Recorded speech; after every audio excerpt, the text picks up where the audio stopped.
আজকের এই চিকেনের রেসিপি অন্য সব চিকেন রান্নাকে টক্কর দিবে কথা দিচ্ছি। এমন একটি চিকেনের রেসিপি আজকে আপনাদের সাথে শেয়ার করব, যেটা কিনা রুটি, পরোটা, সাদা ভাত, লুচি, পোলাও সবকিছু দিয়ে খেতে পারবেন। এর জন্য শুরুতেই আমি তেলটাকে গরম করে নিয়েছি, এর মধ্যে আমি চিকেন দিয়ে দিলাম। চিকেনটা দেখতে পাচ্ছেন কেমন করে কেটে নিয়েছি। আর আমি কিন্তু এখানে চিকেনের বেস্ট পিস ব্যবহার করেছি। এর মধ্যে দিয়ে দিলাম একটুখানি শাহি জিরা আর লবণ। এবার এই চিকেনটাকে কিছুক্ষণের জন্য একটু ভেজে নিতে হবে। একটু লাল লাল হয়ে আসা পর্যন্ত অপেক্ষা করে চিকেনগুলোকে উঠিয়ে নিতে হবে। শুধু যে ব্রেস্ট পিস দিয়ে করতে পারবেন এমন না, চিকেনের সব ধরনের অংশ দিয়ে কিন্তু আপনারা এটা করতে পারবেন। তবে ব্রেস্ট পিস দিয়ে করলে খেতে ভালো লাগে। আর এখন এখানে আমি গোটা গরম মশলা দিয়ে দিচ্ছি। তেলের মধ্যে গরম মশলাগুলোকে কিছুক্ষণের জন্য একটু ভেজে নিয়ে দিয়ে দিলাম পেঁয়াজ কুচি। পেঁয়াজটাকে কিন্তু একটু মোটা করে কেটে নিয়েছি, তারপর দুইটা টমেটো একটু বড় বড় করে কেটে দিয়ে দিলাম। গোটা গোটা দিয়ে দিয়েছি রসুন আর আদা দিয়ে দিলাম ছিলে। আর এখন দিয়ে দিচ্ছি আমি এখানে কাজু বাদাম, সাথে দিয়ে দিব কয়েকটা কাঁচা মরিচ। এখন এই মশলাগুলোকে কিছুক্ষণের জন্য একটু ভেজে নিতে হবে, তবে একেবারে লাল লাল করে ভাজার দরকার নেই। একটু নরম হয়ে গেলে কিন্তু নামিয়ে নিতে পারবেন। এইভাবে মশলাটা যখন একটু নরম হয়ে আসবে তখন কিন্তু ব্লেন্ডারের মাধ্যমে মিহি করে পেস্ট করে নিতে হবে। আর এই মশলাটাই কিন্তু আমি এই রান্নায় ব্যবহার করছি। এখন ওই তেলের মধ্যে দিয়ে দিলাম গোটা গরম মশলা, তার সাথে পেঁয়াজ কুচি, রসুন কুচি, আদা কুচি, এগুলোকে একটু নরম করে ভেজে নিতে হবে।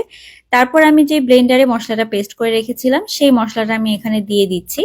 আর এখানে কিন্তু চাইলে আপনারা শুকনা মরিচ গোটা গোটা ভেজে নিতে পারেন সাথে করে, তবে আমি এখানে কাঁচা মরিচ দিয়েছি। মশলাটাকে এখন তেলের মধ্যে কিছুক্ষণের জন্য একটু কষিয়ে আমি শুকনা মশলা দিয়ে দিব ধনিয়ার গুঁড়া, জিরার গুঁড়া, তার সাথে গরম মশলার গুঁড়া। গরম মশলার গুঁড়া কিন্তু আপনারা বাড়িতে বানানোটা দিতে পারেন। আর এখন দিয়ে দিব এখানে হলুদের গুঁড়া আর তার সাথে স্বাদ মতো শুকনা মরিচের গুঁড়া। তবে এই রান্নায় মরিচের গুঁড়াটা একটু বেশি দিলে কিন্তু খেতে ভালো লাগে। মরিচের গুঁড়া আমি 1.5 চা চামচ পরিমাণে দিয়েছি। আর এই পর্যায়ে দিয়ে দিচ্ছি স্বাদ মতো লবণ। এখন এই সব মশলাকে একটু পানি দিয়ে ভালো করে কষিয়ে নিতে হবে, যেন নিচের দিকে লেগে না যায়। আমি এই পর্যায়ে একটু পানি দিয়ে দিচ্ছি, আর এক্সট্রা করে কিন্তু পানি দেওয়ার দরকার নেই, যেহেতু চিকেনটাকে প্রথমে ভেজে নিয়েছি আর ব্রেস্ট পিস কিন্তু খুব তাড়াতাড়ি সেদ্ধ হয়ে যায়। মশলাটাকে ভালোভাবে কষিয়ে নিতে হবে যতক্ষণ না পর্যন্ত উপরের দিকে একটু তেলটা ছেড়ে দেয়।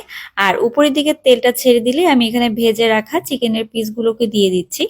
আর এবার শুধু চুলার জালটা মিডিয়ামে রেখে ঢাকনা দিয়ে কিছুক্ষণের জন্য রান্না করে নিতে হবে, যেন চিকেনের ভেতরটা ভালোভাবে সেদ্ধ হয়ে যায়। তারপর ঢাকনাটা তুলে যখন এরকম উপরের দিকে তেলটা ভেসে উঠবে তখন কিন্তু চুলার আঁচ একেবারেই কমিয়ে দিতে হবে। আর এটা কিন্তু আপনার গ্রেভি চালে রাখতে পারেন, তবে গ্রেভি যদি না রেখে একটু ভাজা ভাজা করেন তাহলে কিন্তু খেতে বেশ ভালো লাগে। বিশেষ করে এই খাবারটা পরোটা বা রুটি দিয়ে বেশি ভালো লাগে। এছাড়া আপনারা পোলাও বা সাদা ভাত দিয়েও খেতে পারেন।